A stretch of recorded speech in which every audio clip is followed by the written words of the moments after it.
Welcome to Every Church, a Peace Church, a program that promotes the belief that the church could turn the world towards peace if the church lived and taught as Jesus lived and taught. Welcome. My name is Attorney Don Edwards. I'm your host for this program and this series. And today we have a return guest, Sami Awad, a Palestinian who lives in Bethlehem in the West Bank. And Sami is the executive director of the Holy Land Trust, which is an organization that provides a means of nonviolent resistance to the Israeli occupation in the West Bank, and provides hope and means of support, social support for the Palestinian people as they gain a sense of community under these most difficult of circumstances. Welcome back, Sami. Good to be here. Thank you. I don't know if you all were members of our show last week where Sami engaged us in a discussion, and this is the second part of that show. And we are going to be talking about the occupation. We're going to be talking about the cycle of violence that has existed there in Palestine, and the roadmap of peace, and perhaps some of the things that you're doing in Palestine to address the violence, and perhaps break up the cycle of violence that is occurring and that we see every day for, it seems like, forever. One side is doing the suicide bombing, and then the other side is providing helicopters and assassinating people through stopped in traffic jams and blowing up everyone around them, including families. This type of violence back and forth is something that is always disturbs many people. We pray to find a solution that speaks to both the desire of Israel to be secure and desire of the Palestinian people to be secure and free from oppression. But what is it like to live in Palestine? You live in Bethlehem, the birthplace of Jesus Christ. You are a Christian, a Palestinian. There is a sizable Christian community in Palestine. Yes, the Christian community is a minority. The population used to be much higher than what it is today. We used to be about 25% of the Palestinian population living inside Palestine, inside the occupied territories. Now the Christian population is around 2% of that population. That's due to several reasons. One is that many Palestinians, not just Christians and Muslims, are leaving the country, trying to find means to support themselves and their families outside of Palestine. But the ratio becomes different because as 2% of the population, that means for every one Christian that leaves, you need 50 Muslims to leave the country. And it's not that high on the Muslim side, but it is quite high. But it really affects us more as a population in Palestine. But the Christian community is part of the Palestinian community. They suffer as much as their Muslim brothers and sisters. The Israeli Apache helicopter that you mentioned does not differentiate between a Christian and a Muslim, and a soldier standing at a checkpoint, or a terrorist child, or anyone that happens to be within range of the explosion. Exactly, yeah. An army bulldozer that demolishes a home, again, does not differentiate who lives in that home, who was there, and so on, which family. And living under occupation every day, we suffer all the same. We don't know what the next hour will bring to us, and not even to say tomorrow. If there will be attacks, if there will be curfews, sieges, incursions in our communities. One very personal example is what we experienced during Christmas last year. It was just a day before Christmas, and Bethlehem was not under curfew. People were traveling around in the city, getting ready for Christmas, buying things, preparing for the feasts for their families, and so on, and getting ready to go to church. When at 5 o'clock that evening, the Israeli army came into our building and put us under siege inside our homes. It was a very surprising shock to us. We did not know it, and it was the only building in that whole neighborhood that was put under the siege. And they came up into the buildings, forced all of us out of the buildings at first, and put us, all the residents, we had 17 apartments. They put everybody in one apartment in the building, and then slowly took each family to their homes, to their apartment where they live, and they locked us in our apartments and kept the keys. They took our keys and kept the key on the outside lock, so we won't be able to put a lock from the inside. And an Israeli soldier was standing outside our door with a gun pointing at it that whole time, and it lasted for a whole day. What was the point? They never told us why they were there. They refused to give us a reason, a justification. Even when I was raising my American passport, because I'm a dual citizen, I'm a Palestinian and also an American, the passport doesn't mean anything to them, because they know you as a Palestinian as well. And we lived in terror, I mean, in fear, not knowing what will happen next, what can happen next. Trying to tell people, journalists or family and friends, that we are here, we're under the siege. You know, if anything happens, at least you would know what was happening to us. And for a whole day, we lived in this terror, and then they did searches, apartment searches, home searches. You had children? My daughter was 8 months old at that time, a baby girl. And we feared for our lives at that time, until all of a sudden they left. They just came down, unlocked the doors, and left. And in these cases, you usually don't know how long it will be. A few hours, or for days, or for weeks. So we're thinking, you know, do we have enough food to be able to survive a few days on this? And then if that doesn't happen, what are we going to do? Yes. Well, that's a very poignant and personal example. I mean, you're here on a tour of the United States. Was it difficult for you to get from Bethlehem to Atlanta? Very difficult. It was impossible almost to do this. Palestinians live in prisons now, and Bethlehem is a literal prison that is surrounded by a fence. And we need to have permits to not just leave the country or move between Palestinian areas and Israeli areas like we used to have, or to go to Jerusalem. Now we simply need permits to travel from a Palestinian area to another Palestinian area. Even if we don't go through Israeli settlements or by Israeli or Jewish neighborhoods and so on, we still need to have these permits to travel. And these permits are very difficult to get. So when we were requesting a permit to come to the U.S., we were told by the U.S. Embassy, which is located in Tel Aviv. They called us and they said that the U.S. Embassy had reached an agreement with the Israeli government as part of this reconciliation or compromise effects with the roadmap. One of the sidetrack things is that they will provide means for Palestinians who are dual citizens, American and Palestinian, to be able to travel to the United States, that they would give them permits. And the person at the U.S. If you were just a Palestinian citizen, it would be hopeless to get out to the United States. Yeah, forget about it. So don't even try to apply for that. It's a lost cause. So we sent all the paper, of course, by fax to the U.S. Embassy. We can't go there.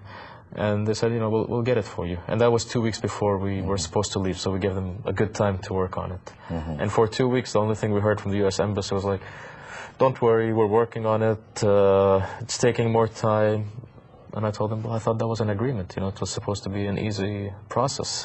This is the American government that has reached this. I'm like, yeah, we're working on it, don't worry, and so on. We were supposed to leave on a Thursday at 5 o'clock in the morning. And the person from the U.S. Embassy called me at 1 o'clock Wednesday afternoon and said, we got your permits, they are done, they gave us permission for you to leave. And she was excited, as if she had won this grand battle. And again, it was supposed to be just an arrangement that was agreed upon.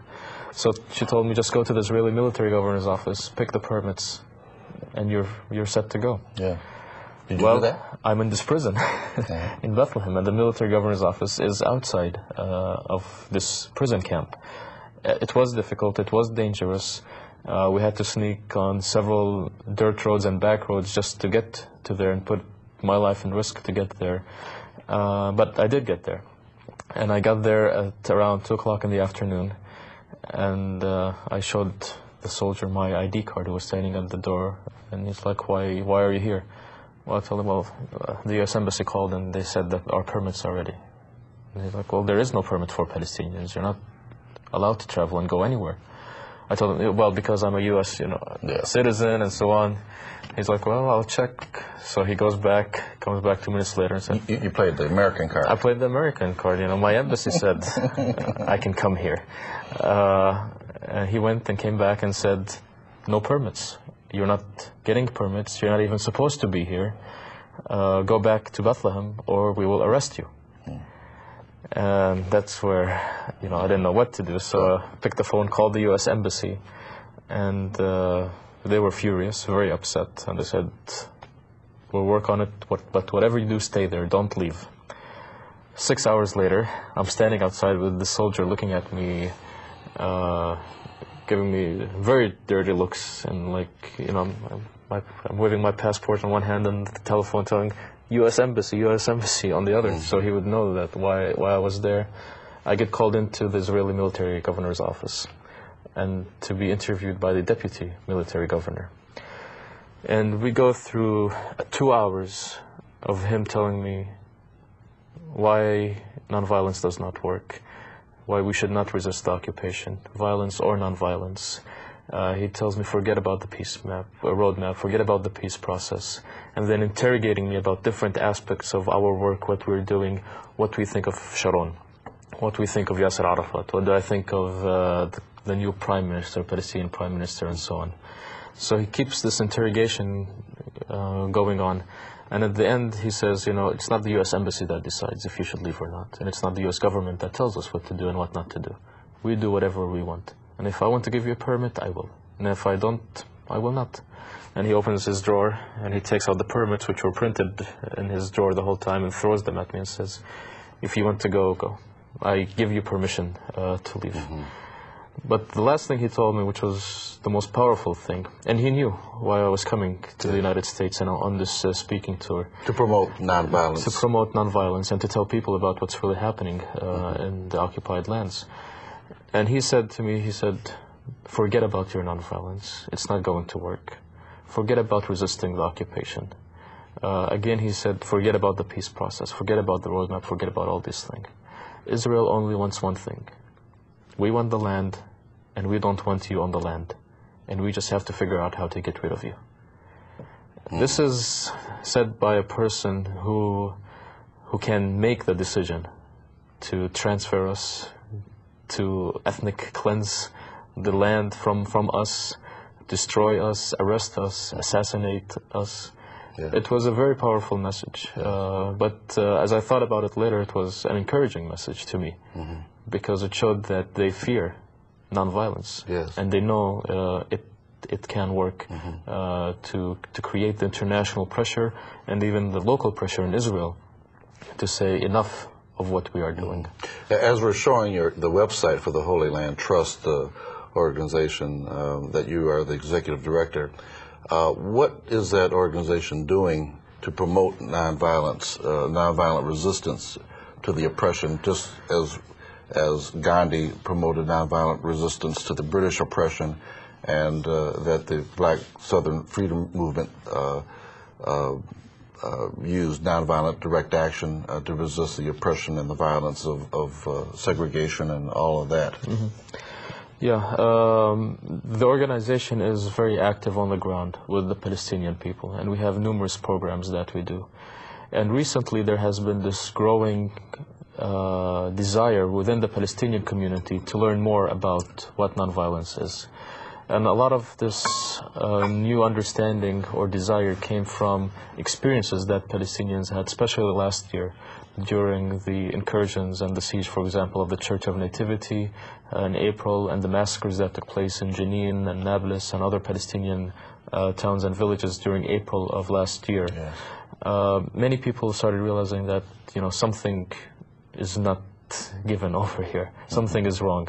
And with the small arms we have and with our abilities, we are not able to resist the army and military incursion, the fourth largest army and powerful army in the world. We're just not able to do that. So that's why many people started coming to us, as well as other organizations in Palestine, and asking them about nonviolence.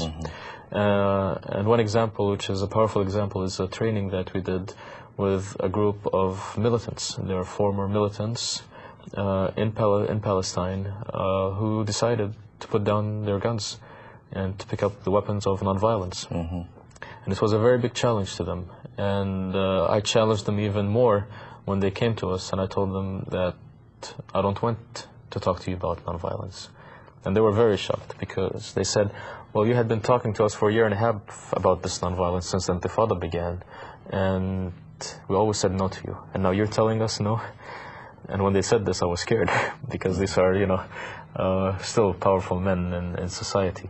But I was challenging them, and the challenge was that if you were not able to resist through arms, and when the pressure was put on, you dropped down the guns and you ran away, and you did not continue all the way like many others who had been killed. But this particular group, I told them, you won't be able to resist nonviolently, because nonviolence needs more courage, more dedication, more understanding of sacrifice, more willingness to sacrifice than armed resistance. And if you couldn't be a leader in that, then I don't know if you can be a leader in this. And that was a challenge to them. You know, it's not the idea of just shooting at a tank that's coming towards you, and when it gets close enough, you retreat. It's the idea of standing in front of that tank and not leaving, and being steadfast. And that's the challenge that I gave them. And they have accepted that challenge. And they came back and they did the training that we did with them, and they formed their own organization now called REACH. And that's what REACH does. It's made up of former militants who have decided to put down the weapons and build communities and resist through nonviolence. Well, I've always felt that that the Palestinian resistance was going to have a hard and difficult road by the resort of violence. And just as King felt that the violent option was present, but was not going to be successful, and that really to be in order to succeed in overcoming the suppression, he had to take the model that Jesus had when he faced the oppression of the Roman Empire.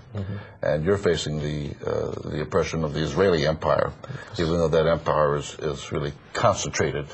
In this situation, you're fenced in, and that empire is as if that military, deputy military person you went to that had you wait 6 hours while he had the permit in his drawer just to have you wait. There's a sense, the same type of attitudes that Sheriff Clark had in Selma, that it's just characteristic Herod had in the time of Jesus, and Pontius Pilate. They're just the arrogance of power and the desire to humiliate, and to resort to violence in order to oppress. And just as Jesus overcame that through the nonviolence that he trained others to follow. And unfortunately, well, there's still a lot of threads in the Christian existence that speaks to the nonviolent sacrifice. This program focuses on the question, really, that the church could turn, it's a statement, that the church could turn the world towards peace if the church lived and taught as Jesus lived and taught. And of course, that's not a message just for Christians. It's a message for Muslims, a message for Jews. And that's the message that I understand that you are explaining, whether or not you invoke the Jesus model or the King or the Gandhian model, but it's all basically the same. You overcome oppression through an openness of nonviolence and compassion, and that's hard to battle against. And just as you felt, it was a hopeful message that you heard by this military occupier, that there was some concern that he had about nonviolence. and that you sensed some fear that the nonviolence could work, and that he was afraid that it would. Exactly. Yep. Well, the work that you're doing is significant work. It's work that you're right there. You're right there under the gun, and it's work that must continue. And you're an organization that is other links that you have to the Israeli side, the Israel side that wants to make the connection of peace and justice. No justice is no peace. If there's no justice for the Palestinian people, it would be very, very difficult to find peace in this land. So you recognize that. Are there people on the Israeli side that recognize that, and have you made those links? Yes, yeah. We actually have very strong communication with Israeli groups that do promote the concept of justice. And we differentiate, like you said, between those who are working for peace and justice and who work for peace and quiet, or peace and security. The sort of, let us just sit at the table and try to find a compromise on this. And if not, we'll just keep talking and let us have these dialogues. That has not worked. What we are looking for and what exists in the Israeli community are groups that understand how powerful justice can be and how powerful justice means for Israel and its own security. And that's the survival of Israel. If Israel wants to remain as it is, a country in the Middle East that is Jewish only as they want it to be, it has to learn how to live in peace with its neighbors. And these groups understand that this mainly and mostly includes providing justice for the Palestinians. And we have these very strong communications with them. We continue to encourage them to work, and we challenge them. You know, many Israeli peace groups are very interested in coming to participate in the activities that we do, or do joint activities with us. Even though it's impossible for us to go and do activities with them in Israel because we can't leave our prison camps, the Israeli government has recently made it impossible for them to come into our areas and work with us and participate with us. How do you communicate? Well, they get arrested if they come there, and they get fined up to $1,500 for being there. And many of them challenge these rules.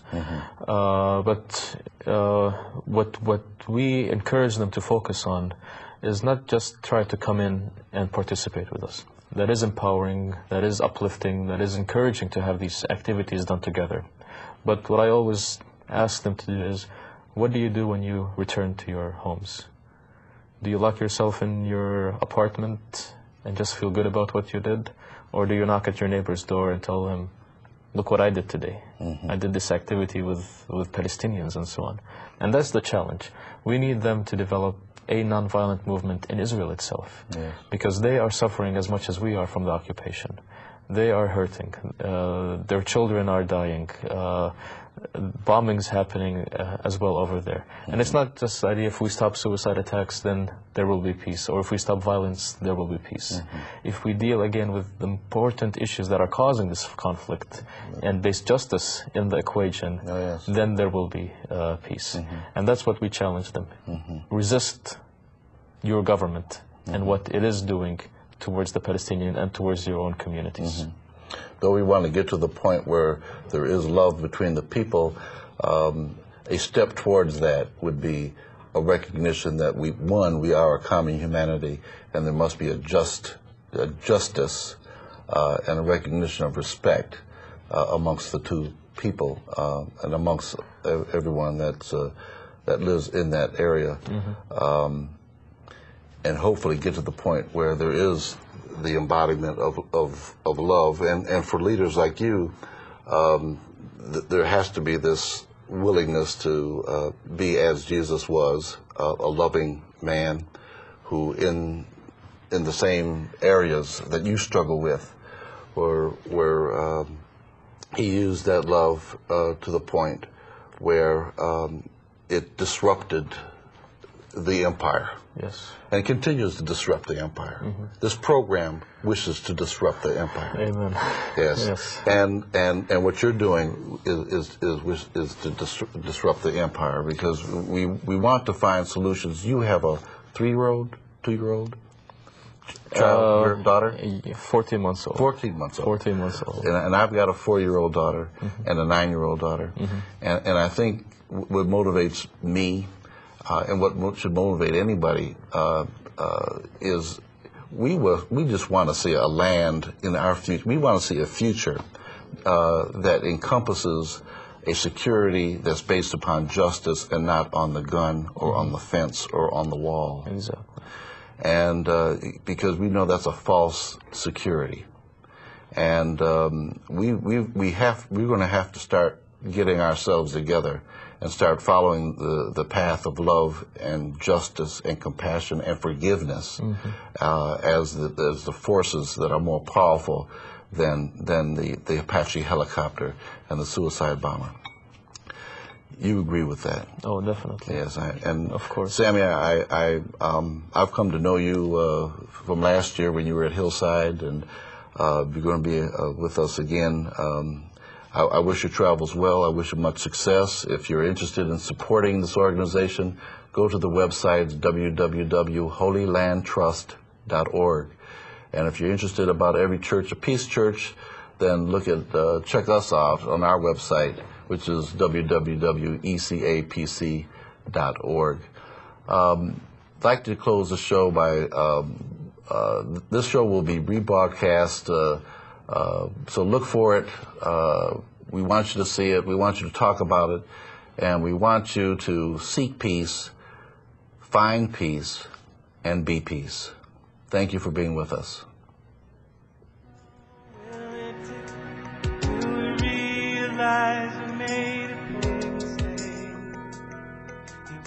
Our back on us. How long will it be till the world can finally see that they turn their back